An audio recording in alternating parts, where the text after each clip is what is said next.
It may not look like it, but the Chevy Camaro has gone through a major transformation. It's lighter, quieter, slimmer, and more comfortable. In fact, higher trim levels, like Big Bird here, feel more like luxury sports coupes than traditional muscle cars.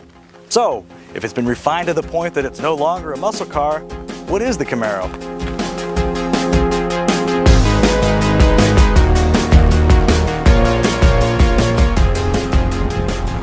That depends on your definition of a muscle car. If you believe a modern muscle car needs only to look the part, then the latest Camaro certainly fits the bill. It should come as no surprise then that given the success of its predecessor, the redesigned Camaro bears a strong resemblance to the outgoing model, until you look past the sheet metal. Utilizing a more sophisticated platform adapted from the Cadillac ATS and CTS has tidied up the Camaro's exterior dimensions while cutting weight by nearly 200 pounds.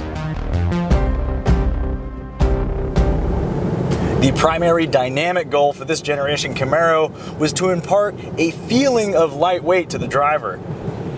And by feeling, we mean the qualities that stretch well beyond just a lighter curb weight. Everything about the driving experience feels tighter.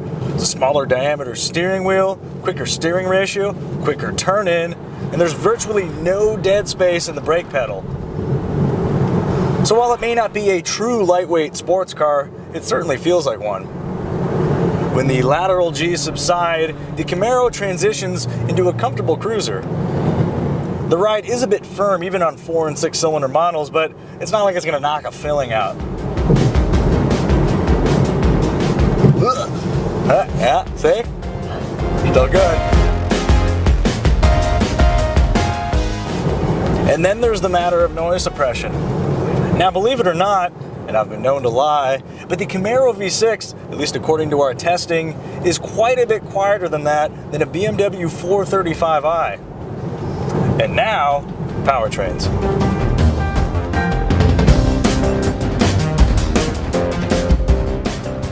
At the low end is a 2-liter turbocharged 4-cylinder that delivers plenty of power and laudable fuel economy, though it sounds like the 4-cylinder it is.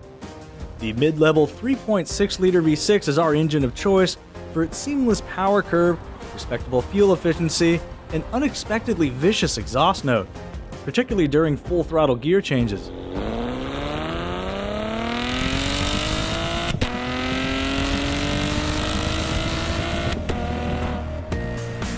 Of course, traditionalists will most likely prefer the Camaro's naturally aspirated 6.2-liter V8, which has been revised to turn out 455 horsepower and 455 pound-feet of torque, while still returning up to 20 mpg combined. Atop the performance food chain is the ZL1, the super muscle car brandishing a supercharged version of the 6.2-liter V8 to produce 650 horsepower and matching torque through either a 6-speed manual or seriously quick 10-speed automatic. The rest of the model range can swap the standard 6-speed manual for a slightly slower, yet sufficiently responsive 8-speed automatic transmission.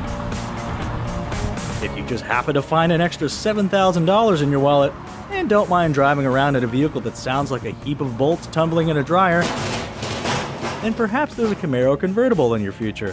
All of the aforementioned powertrains are available on the convertible, and it's the only version that offers decent rear headroom. You know, when the top's down. The rear +2 seats leave little in the way of legroom for adults of any size. The cargo area is somewhat narrow, but can still house up to 2 full-size carry-ons. Plus, the rear seatback folds down in coupes to expose a small pass-through. Up front, the Camaro mixes retro touches like square gauge hoods with a contemporary dash design. The execution is spoiled to some extent by the excessive use of hard plastic, unless of course you're willing to shell out extra cash for appropriately padded armrests, door panels, knee pads, and upper dash materials. We're big fans of the small diameter steering wheel and the adjustability it affords, but we do wish it wasn't canted to the left. Those with sensitive spines should also note that, unlike the Mustang and Challenger, the Camaro's front seats do not offer adjustable lumbar support. And as you might expect, outward visibility is limited in every direction, including forward. Along with the Dodge Challenger, pricing begins right around $28,000 including destination fees.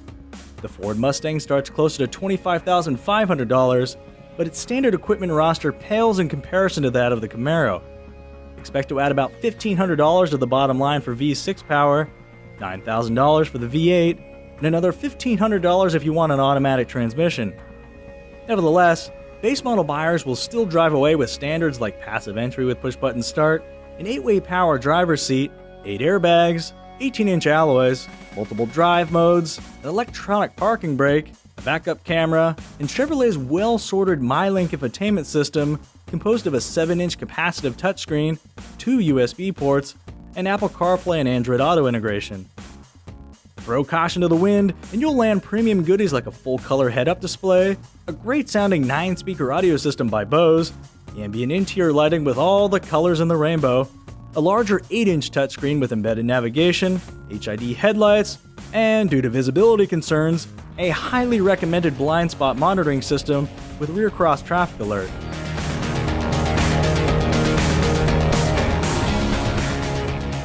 On the performance side of the ledger, there's a 1LE package for manual-equipped V6 and V8 models that adds more aggressive suspension tuning, a limited slip differential, Brembo brakes, a shorter throw shifter, unique interior touches, engine, differential, and transmission coolers, and a black hood for some reason.